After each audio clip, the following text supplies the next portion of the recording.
Hechos 2. La venida del Espíritu Santo. Cuando llegó el día de Pentecostés, estaban todos unánimes juntos. De repente vino del cielo un estruendo como de un viento recio que soplaba, el cual llenó toda la casa donde estaban, y se les aparecieron lenguas repartidas como de fuego, asentándose sobre cada uno de ellos. Todos fueron llenos del Espíritu Santo y comenzaron a hablar en otras lenguas, según el Espíritu les daba que hablaran. Vivían entonces en Jerusalén judíos piadosos de todas las naciones bajo el cielo. Al oír este estruendo, se juntó la multitud y estaban confusos, porque cada uno los oía hablar en su propia lengua. Estaban atónitos y admirados, diciendo: Mirad, ¿no son galileos todos estos que hablan? ¿Cómo, pues, los oímos nosotros hablar cada uno en nuestra lengua en la que hemos nacido?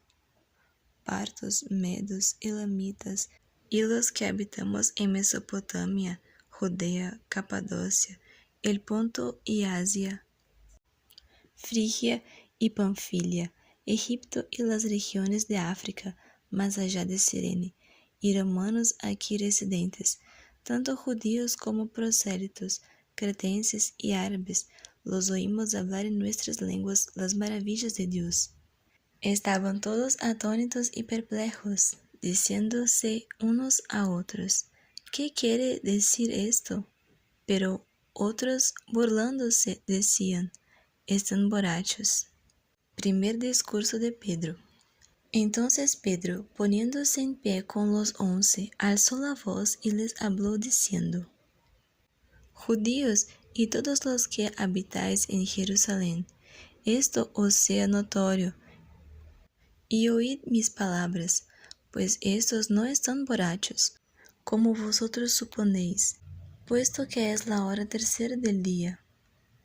Pero esto es lo dicho por el profeta Joel.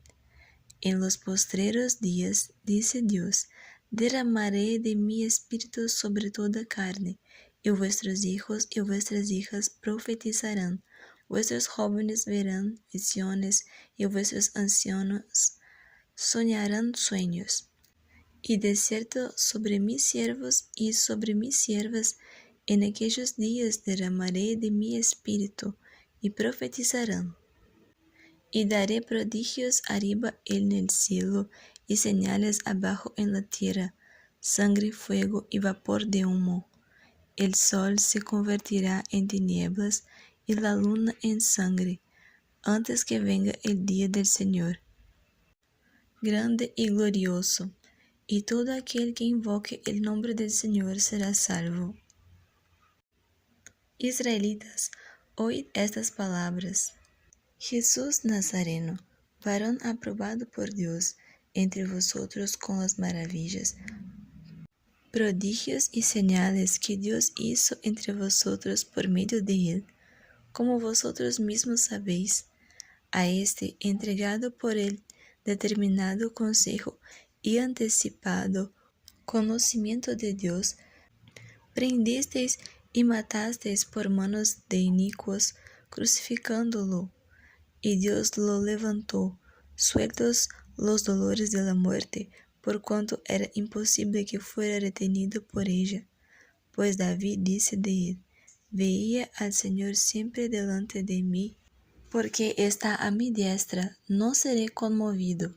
Por lo cual mi corazón se alegró y se gozó mi lengua, y aún mi carne descansará en esperanza, porque no dejarás mi alma en el Hades, ni permitirás que tu santo vea corrupción. Me hiciste conocer los caminos de la vida, me llenarás de gozo con tu presencia. Hermanos, se os puede decir libremente del patriarca David, que murió y fue sepultado, y su sepulcro está con nosotros hasta el día de hoy. Pero siendo profeta, y sabiendo que con juramento Dios le había jurado que de su descendencia en cuanto a la carne levantaría al Cristo para que se sentara en su trono, viéndolo antes, habló de la resurrección de Cristo, que su alma no fue dejada en el Hades, ni su carne vio corrupción. A este Jesús resucitó Dios, de lo cual todos nosotros somos testigos. Así que, exaltado por la diestra de Dios y habiendo recibido del Padre la promesa del Espíritu Santo, ha derramado esto que vosotros veis y oís. David no subió a los cielos, pero él mismo dijo el Señor a mi Señor, siéntate a mi diestra, hasta que ponga a tus enemigos por estrado de tus pies.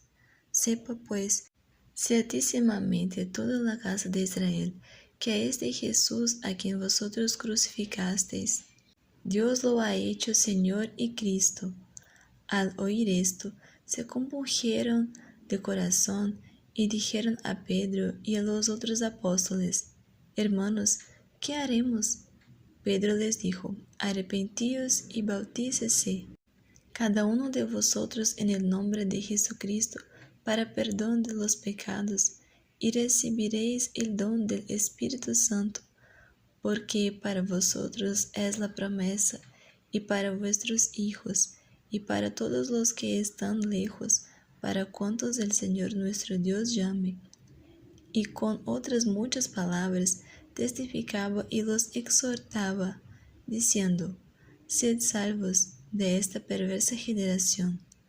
Así que los que recibieron su palabra fueron bautizados, y se añadieron aquel día como 3,000 personas, y perseveraban en la doctrina de los apóstoles, en la comunión unos con otros, en el partimiento del pan y en las oraciones. La vida de los primeros cristianos. Sobrevino temor a toda persona, y muchas maravillas y señales eran hechas por los apóstoles. Todos los que habían creído estaban juntos y tenían en común todas las cosas. Vendían sus propiedades y sus bienes y lo repartían a todos según la necesidad de cada uno. Perseveraban unánimes cada día en el templo y partiendo el pan en las casas, comían juntos con alegría y sencillez de corazón, alabando a Dios y teniendo favor con todo el pueblo. Y el Señor añadía cada día a la iglesia los que habían de ser salvos.